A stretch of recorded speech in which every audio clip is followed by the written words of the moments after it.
I was born and raised in a refugee camp in Gaza. I left the Gaza Strip about 25 years ago, and I ever since lived abroad, lived in North America and Europe and in Asia. The Palestinian people, especially the refugees, are rather neglected in the Palestinian narrative. The Palestinian narrative is often told as a counter-narrative to the Zionist narrative. And as a result, for all these decades, we have been hammering at trying to prove or disapprove the Zionist myths about the Palestinian people. In the process of doing so, I felt that the story of my family, my neighbors, my people was never really told in full.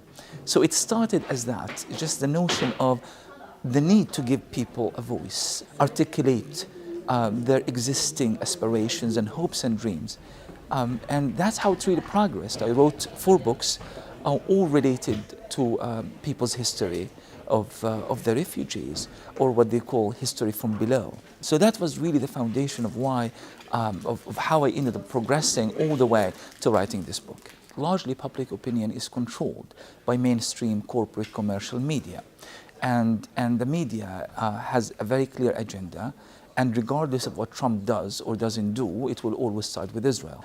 However, I think all in all, yes, there's been a sizable difference made in the perception of Palestine and the struggle of the Palestinian people, and that will continue regardless of what the commercial media have done to the Palestinian discourse and narrative throughout the years. Also left his family with his most prized possession, a large, old, rusting key that had opened the door to his cherished Palestinian home.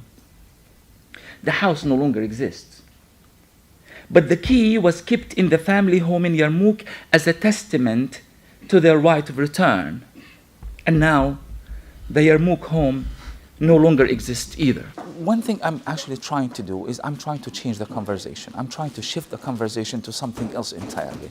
Because I feel that forget about the Zionist narrative that kind of sees us as, puts us in the dock for this constant state of self-defense.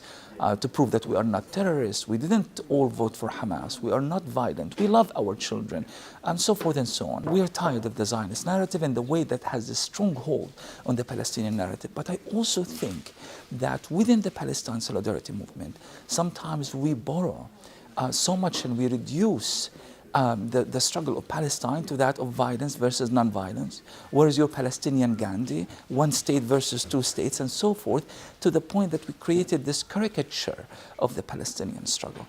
And I want to see the nature of the questions changing altogether. Not, Ramzy, what do you think, 1 state or 2 states? I want people to ask me questions about Palestinian people, their artists, their musicians, their heroes, their prisoners, their moms and dads. Something that tells me that the people are now connecting with us as people beyond the cliches and beyond the stereotypes.